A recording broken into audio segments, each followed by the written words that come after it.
Bismillahirrahmanirrahim. Assalamualaikum warahmatullahi wabarakatuh.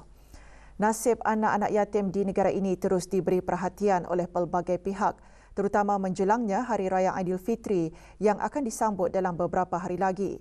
Petang kemarin, 160 anak yatim sekitar Kampung Sungai Akar, Kampung Sungai Hancing, Kampung Manggis dan Lambak Kanan menerima sumbangan semasa majlis membaca surah Yasin dan tahlil Masjid Suri Seri Begawan Raja Pengiran Anak Damit, Kampung Manggis Madang. Majlis berlangsung di masjid berkenaan.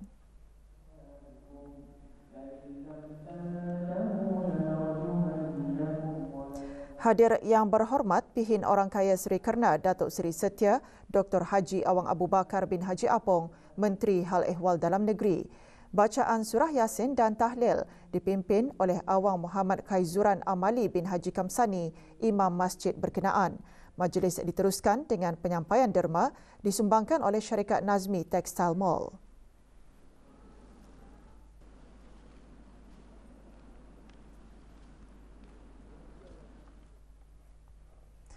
Jabatan Perancangan Ekonomi dan Statistik JPES, Kementerian Kewangan dan Ekonomi telah memulakan peringkat kedua banci penduduk dan perumahan BPP 2021 iaitu pengendalian e-Census pada 20 April 2021. Sistem e-Census merupakan kaedah baharu yang diperkenalkan dalam BPP 2021 bagi memudahkan orang ramai untuk mengisikan maklumat masing-masing secara dalam talian pada bila-bila masa dan di mana sahaja dalam tempoh yang ditetapkan. Pada peringkat pertama BPP yang dijalankan pada bulan Januari hingga Februari lalu, kira-kira 57% dari jumlah isi rumah keluarga telah memilih untuk menggunakan e-Census bagi peringkat kedua.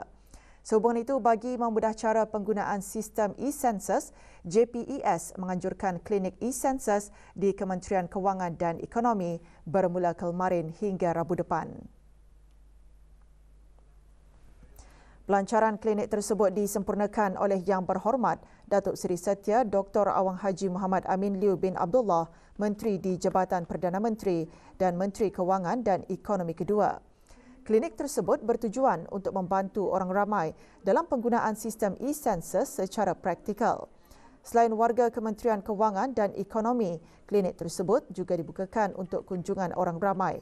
Klinik ini juga akan dilaratkan ke kementerian-kementerian lain dan tempat-tempat tertentu di setiap daerah mengikut jadual yang akan ditetapkan dan dimaklumkan dari semasa ke semasa. Juga hadir Datuk Seri Paduka Dr. Haji Abdul Manaf bin Haji Metusin, Timbalan Menteri Kewangan dan Ekonomi. BPP 2021 dilaksanakan di bawah Akta Banci Penggal 78 dari Undang-Undang Negara Brunei Darussalam. Akta Banci mewajibkan orang ramai untuk menjawab semua soalan banci dan menjamin bahawa maklumat individu adalah disimpan sulit dan dirahsiakan. Sehubungan itu, JPES menyarankan ketua keluarga yang telah memilih kaedah e-Census untuk segera membuat pendaftaran dan seterusnya melengkapkan maklumat masing-masing sebelum tempoh e-Census berakhir iaitu pada 21 Jun 2021. Sebarang pertanyaan mengenai BPP 2021, hubungi JPES di talian yang tertera atau hubungi talian Darussalam 123 atau email support.brucensus@jpes.gov.bn atau layari portal banci www.brucensus.gov.bn atau laman sesawang www.deps.gov.bn atau layari Instagram di statistics.jpes. Atau bagi maklumat lanjut, kunjungi Ibu Pejabat JPES di Blok 2A Kondominium Ong Sumping atau JPES Cawangan Daerah Belait atau JPES Cawangan Daerah Temburong. Kementerian Pengangkutan dan Infokomunikasi dan jabatan-jabatan di bawahnya mengadakan majlis membaca surah Yasin dan tahlil yang dikhususkan buat ayahanda, bonda dan anak anda ke bawah Duli Yang Maha Mulia Paduka Seri Baginda Sultan dan Yang di-Pertuan Negara Brunei Darussalam, iaitu Almarhum Sultan Haji Omar Ali Saifuddin Saadul Khariwaddin, Almarhumah Duli Raja Isteri Pengiran Anak Damit dan Almarhum Duli Yang Teramat Mulia Paduka Seri Pengiran Muda Haji Abdul Azim. Majlis diadakan di Masjid Omar Ali Saifuddin di Ibu Negara. Hadir yang berhormat Datuk Seri Setia Awang Abdul Muttalib bin Pihin Orang Kaya Seri Setia, Datuk Paduka Haji Muhammad Yusof, Menteri Pengangkutan dan Infokomunikasi. Majlis dikendalikan oleh Pusat Kebangsaan E-Kerajaan dan merupakan salah satu daripada aktiviti tahunan kementerian tersebut pada bulan Ramadan.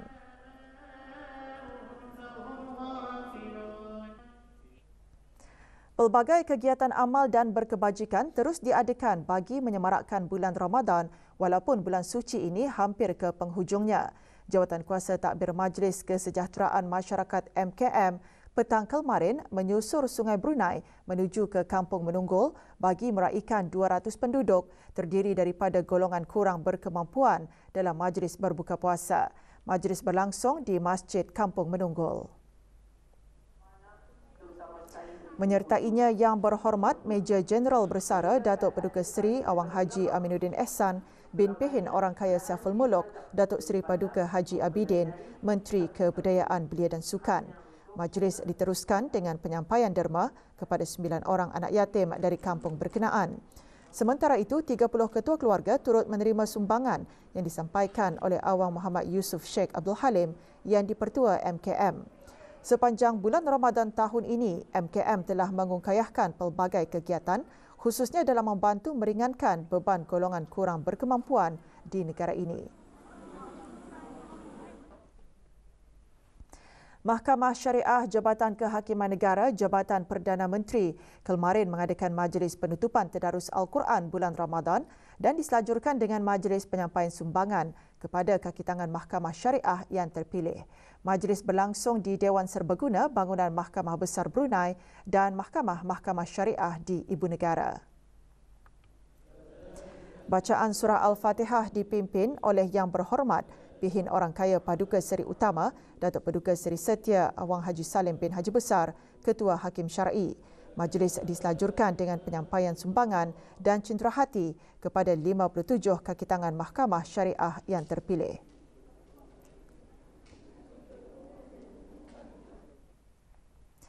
Majlis Perundingan Mukim MPM Telisai juga tidak ketinggalan mengadakan majlis penutupan Tadarus Al-Quran sempena bulan Ramadan. Majlis yang dikendalikan bersama oleh Biro Keagamaan itu diadakan di Masjid Kampung Danau Tutong. Bacaan surah Al-Fatihah dipimpin oleh Yang Berhormat Awang Haji Ramli bin Haji Lahid, Ahli Majlis Mesyuarat Negara. Majlis Khatam Al-Quran ini melibatkan gabungan ahli-ahli majlis MPK Telisai, MPK Bukit Beruang dan MPK Danau dan bertujuan mengeratkan lagi ukhuwah di kalangan MPM berkenaan dengan aktiviti keagamaan. Pada majlis ini, 27 anak yatim dan ibu tunggal dari mukim berkenaan menerima sumbangan hasil kutipan daripada ahli-ahli MPK. Tiada kes jangkitan baharu dicatatkan kemarin. Kementerian Kesihatan dalam siaran akhbarnya mengenai perkembangan terkini situasi jangkitan COVID-19 di negara Brunei Darussalam memaklumkan ketika ini 8 kes aktif masih menerima rawatan di Pusat Pengasingan Kebangsaan. Sementara itu, jumlah keseluruhan kes kekal 230 kes dengan kes sembuh 219.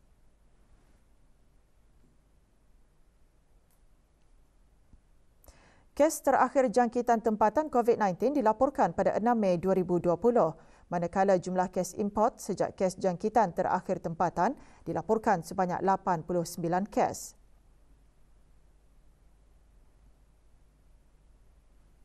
...373 orang sedang menjalani pengasingan diri mandatori, 17,933 orang menamatkan pengasingan diri mandatori sejak Mac 2020.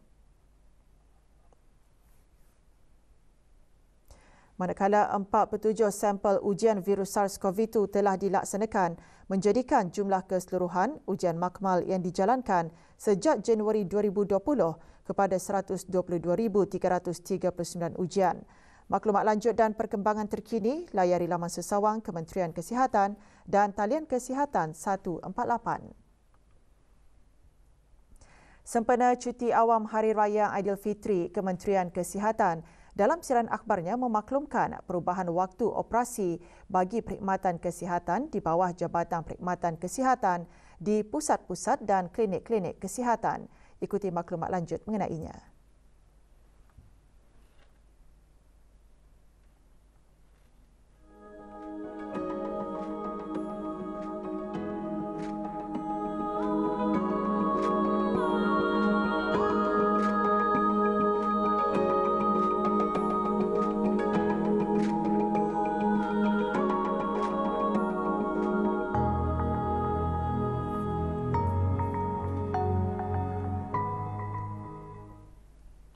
Kementerian Kesihatan dalam siaran akhbarnya turut memaklumkan perubahan waktu operasi bagi pusat-pusat vaksinasi COVID-19, ujian swab di Kompleks Sukan Hospital Raja Isteri Pengiran Anak Saleha dan talian nasihat kesihatan 148 selepas bulan Ramadan.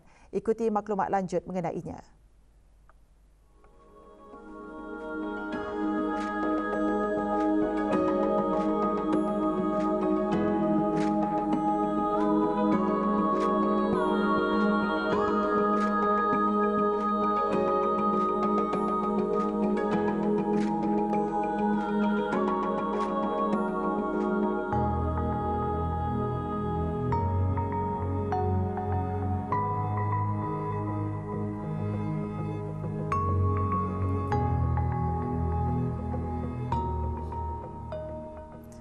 Para pemandu perlu sentiasa meningkatkan tahap kewaspadaan semasa berada di jalan raya dan bertanggungjawab ke atas diri sendiri, penumpang dan sesama pengguna jalan raya yang lain.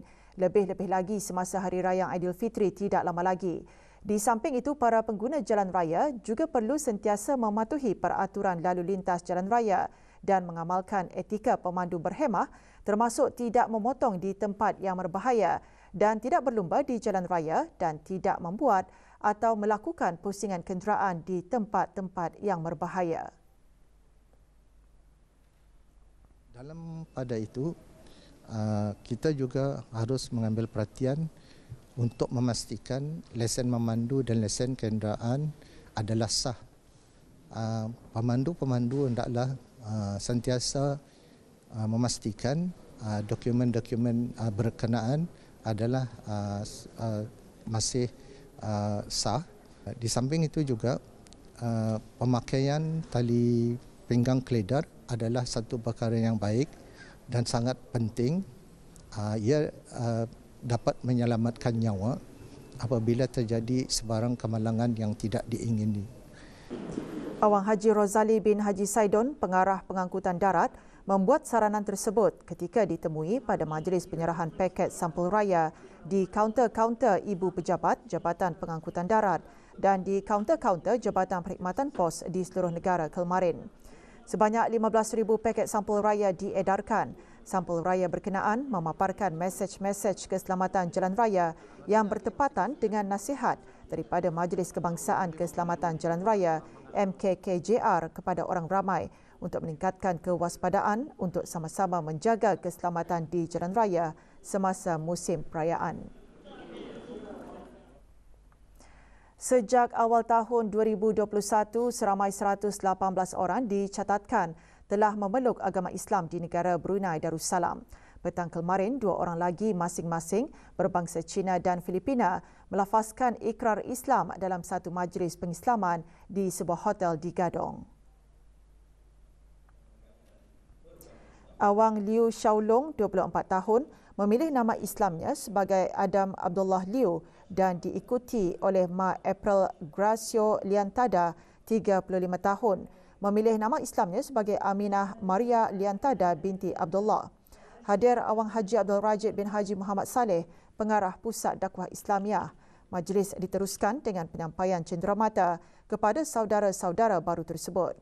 Turut hadir Datuk Seri Setia Awang Haji Metusin bin Haji Baki, Ahli Majlis Ugama Islam Brunei. Majlis diteruskan dengan khatam Al-Quran bagi ahli-ahli kumpulan saudara-saudara baru, kumpulan One Day One Page, Kementerian Pendidikan dan Selstim BIBD. Majlis berbuka puasa dan sembahyang maghrib berjemaah.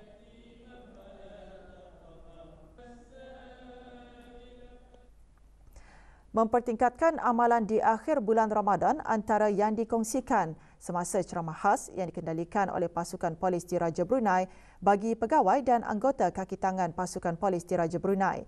Majlis berlangsung di Surau Polis Sementara di Ibu Pejabat Pasukan Polis Diraja Brunei.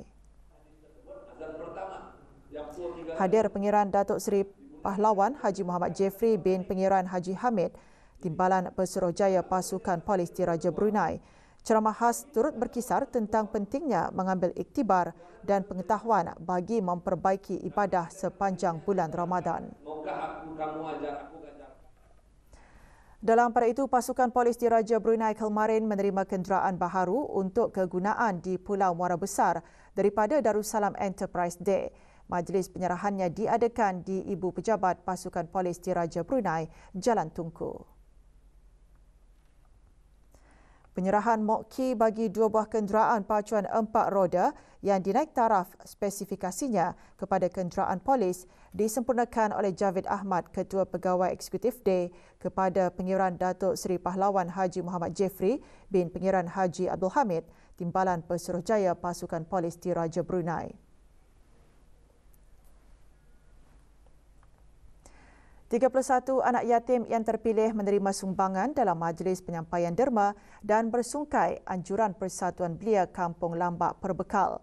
Majlis berlangsung petang kemarin di Masjid Rashidah Sa'datul Bolkiah, Kampung Sungai Akar.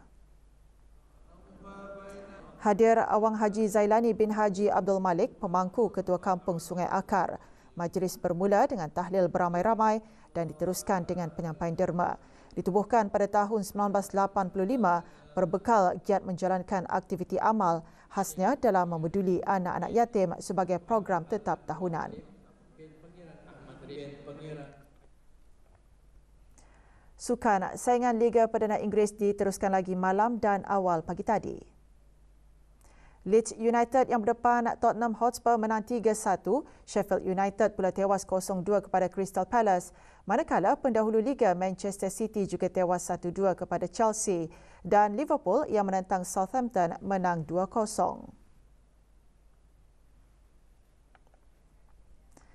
Dengan bahan-bahan berita itu tadi, berita pagi berakhir di sini. Kita kembali bersama rakan-rakan penyampai rampai pagi untuk membawakan bahan-bahan menarik seterusnya. Sekian, Assalamualaikum warahmatullahi wabarakatuh.